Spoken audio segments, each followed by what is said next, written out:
Hi, my name is Jason Evert, and I'm excited to announce that Totus Tuus Press is going to be teaming up with Catholic Reads there in India to make Chastity Project's resources available throughout the nation. And so we're super excited to announce the different titles that we're going to be offering. The first one is the first book I ever came out with, which was Pure Love, which is an introduction to the topic of chastity for young people, specifically high school students, university students, that answers the most basic questions about what is chastity, how do I find love, how do I start over, why is pornography wrong, these types of questions, modesty, basic questions of sexual ethics, why you should live chastity, and more importantly, how to live it out on a day-to-day basis.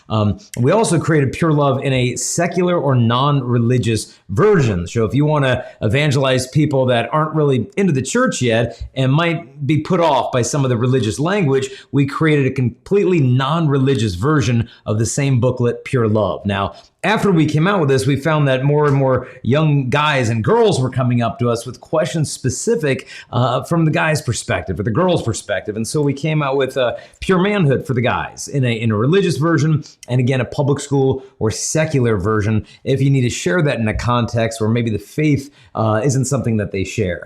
And so this book runs through the top questions guys have in terms of their own chastity, of sexuality, how to live that out, how to battle temptations. And then for the female perspective, my wife came out with her booklet called Pure Womanhood. And it essentially goes through a lot of the lies and struggles that young women face nowadays in the culture when it comes to resisting temptation and the temptation they have, I think, in particular, to lower their standards out of fear that if they don't, then they're going to end up alone. But what we try to show them here is they need to keep their standards high as heaven. My wife, even in this book, has her dump him list, which is a list of 16 qualities that if a guy has any of those, you just basically should say goodbye. And so if you want to sell young women in particular on the virtue of chastity, why they should save themselves for marriage, or how they can start over if they've made some mistakes, this would be the book to give to the young women. Now, after we came out with these books, we found that more questions kept flooding in from the young people that required more in-depth answers. And so next one we released was If You Really Loved Me. And so this is answers to the top 100 questions we get on dating, relationships, sexuality, contraception, homosexuality, birth control, living together, when should I start dating, who should I date, how do I know if this is the person I should marry, different questions on sexual ethics. This is going to be the one you want to look at. It's got more than, I believe, 1,000 references in the end notes, so it's meticulously noted in terms of the research behind it to be able to back up the church's teachings on human sexuality. Now, shortly after that one came out, we found that the young women really wanted something more substantial than just a booklet to address the questions that they had. And so my wife and I teamed up together and wrote this one, which is called How to Find Your Soulmate Without Losing Your Soul, 21 Secrets for Women. The first chapter is the top 10 guys to avoid. So it's basically a manual on how to avoid losers. And so whether a girl is 15, 25, or even 35 and still single, this is going to be the book that's going to help them to navigate through those difficult years of single young adulthood as a woman to be able to keep their standards high. And, deeper dive into the questions of modesty, of starting over, of how do I know this guy really loves me and he's not in the relationship for the wrong reasons, or how do I break up with the wrong guy, or what is God's calling in my life? So this is the book we'd recommend for high school, college, and young adult women.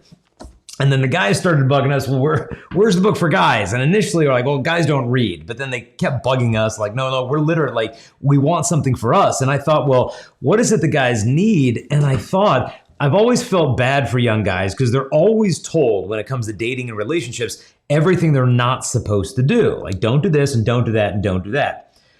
Okay, but then they finish high school and they get to college and it's like, okay, I know I can't sleep with my girlfriend, can't have an abortion with my girlfriend, can't live with my girlfriend. Okay, like great. Like I know everything I'm not supposed to do with a girl, but what am I supposed to actually do with one in a relationship? So I thought that's it. We need to create for the guys a manual, kind of like a dating blueprint, just etiquette, basic dating etiquette. When should I start dating? Why should I date? Who should I date? And if she says yes, what are we supposed to do then? And so this booklet we came out for the guys, this book, basically the principles of Catholic courtship. How to know, is this the right girl? Is this the right time? And so I knew the guys didn't really care what I think about dating, but we want to know what the women think about dating. But the problem is girls don't often want to tell the guy what they want the guy to know because they want it to come from him and not from her. And it's like, well, then how are we supposed to know what you want? So I surveyed through social media thousands of women, asking them, like, what is it you wish we knew about dating? How do you want to be asked out? How do you not want to be asked out? Where do you want to go on a first date? Or how can a guy break up with you without just ghosting and disappearing?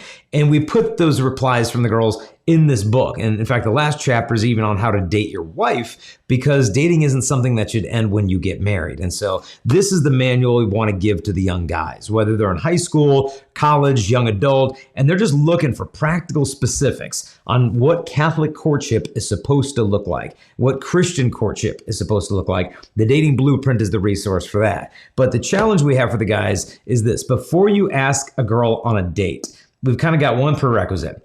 You can't ask a girl on a date if you're still looking at pornography, because you can't ask a woman to commit to you unless you are prepared to be faithful to her. And good guys will say, well, look, I get it. I shouldn't look at porn, and I'm good for a month and then I mess it up, and I'm good for a couple weeks and then I mess it up. How do you finally break free?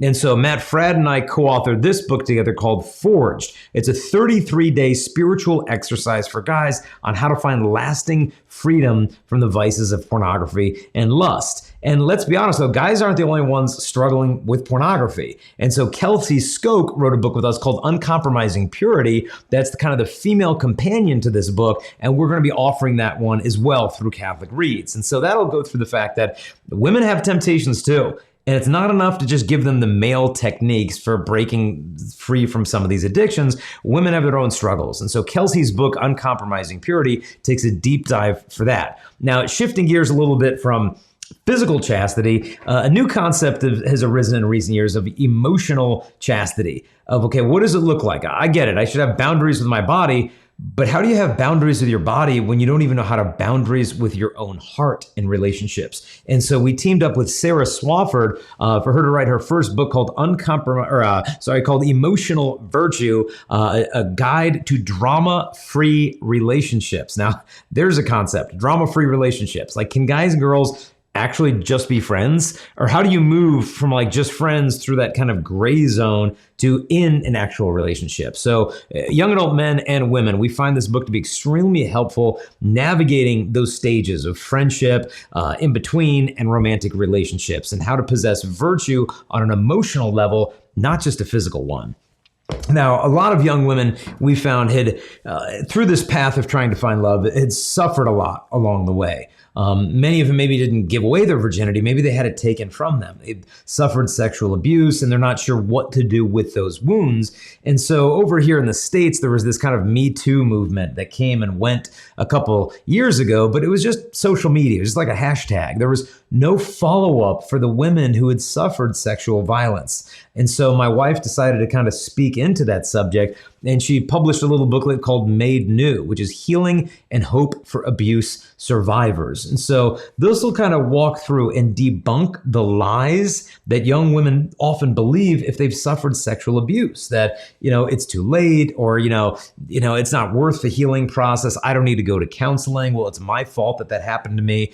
This helps get that shame away so that you realize that if you've suffered sexual abuse, like my wife did from somebody in her family, you're not worthless. You're not even worth any less. You still have yourself to give. Because many girls, unfortunately, fall into this idea that your value comes from your virginity. And if you're not a virgin, you don't have as much value. But that's a lie. Your value does not come from your virginity. Your sexuality has value because of you. You are the gift, and you still have yourself to give. And so this book, Made New, gives practical strategies on how to heal if you've suffered from that and to truly put it in the past. Now, so the resources we've discussed so far are primarily for young people and singles, but the primary sex educators are not chastity speakers or teachers or even priests.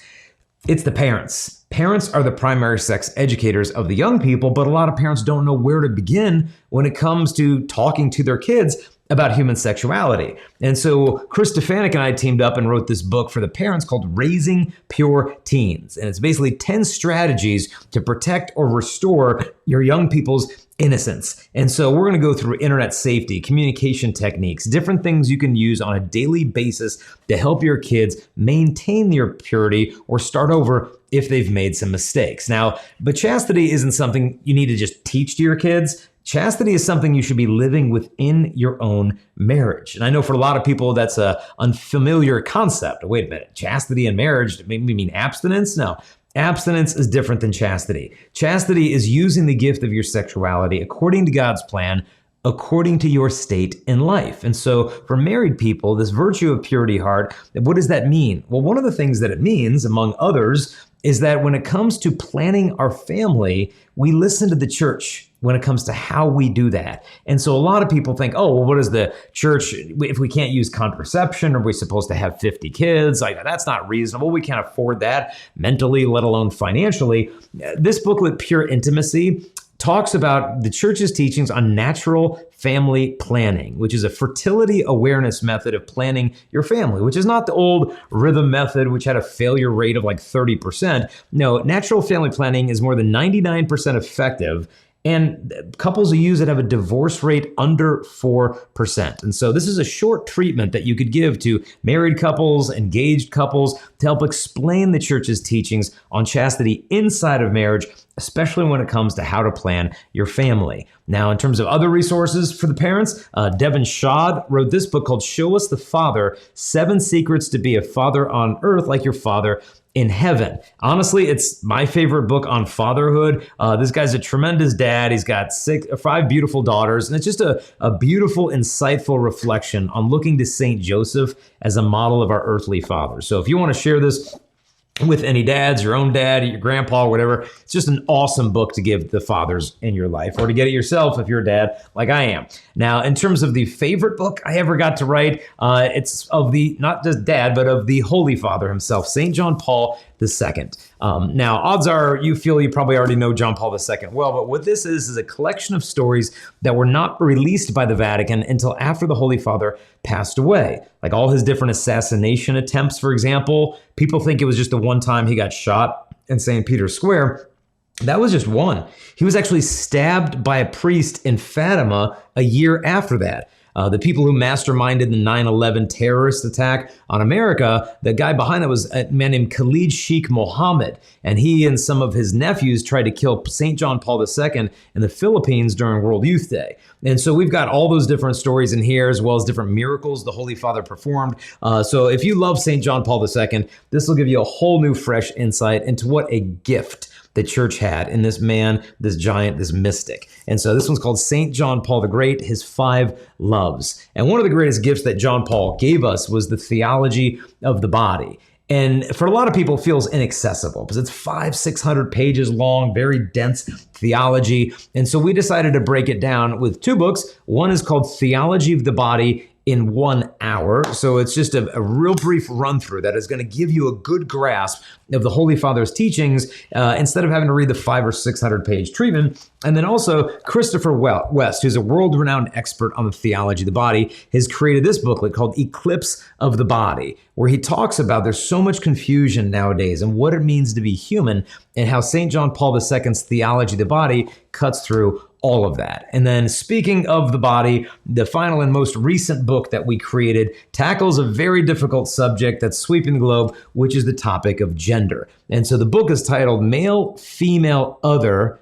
A Catholic Guide to Understanding Gender. A lot of people are wrestling with this issue. Well, wait a minute, I've got a cousin now who identifies as trans or non-binary. And what are we supposed to do there? Like, am I supposed to use their pronouns, their names? I mean, I don't want to, contribute to their suicide, because I heard if you don't affirm their gender identity, then they're more likely to hurt themselves. I wouldn't want to do that.